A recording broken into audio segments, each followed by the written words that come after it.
Jadi kalau nggak pakai angka agak sulit saya.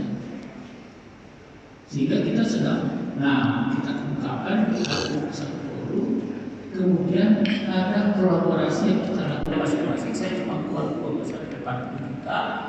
Akhirnya saya menerjemahkan proses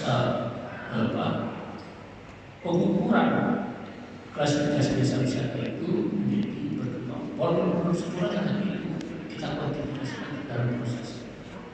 Kenapa ini penting? Ini buktinya data. Jadi ketika kita melakukan program manuver desa wisata, apa yang dilakukan? Kemudian dengan kualifikasi posisi apa ada mau bergerak ke mana? Mau jadi berkembang, mau jadi maju, mau jadi mandiri, dan untuk sampai ke situ program apa yang harus dilakukan? Ada program dan kegiatan, kemudian ada biaya. Nah itu harus kita kenalkan kepada para penggerak. Dan kebetulan dengan program kolaborasi ini, kalau dari PTNP ini datanya nggak ada yang itu saya tampil di sini. Kita kerjasama di situ, kita satu kementerian kok masih besar kita kerjasama. Karena ini jadi ITB yang saya kerjasama UI kebencanaan manajemen, kemudian MNC Group semua menjadi dewan juri kehormatan kan, karena mereka memperkenalkan Astra dengan berbagai program yang di dalam BCA dengan intervensi yang sudah dilakukan di berbagai desa-desa itu.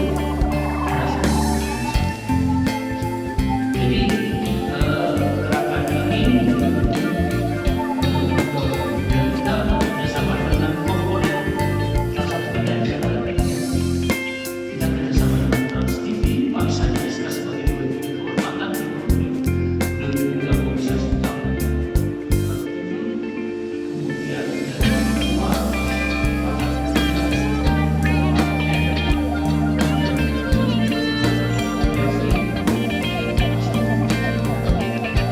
program dan fungsi itu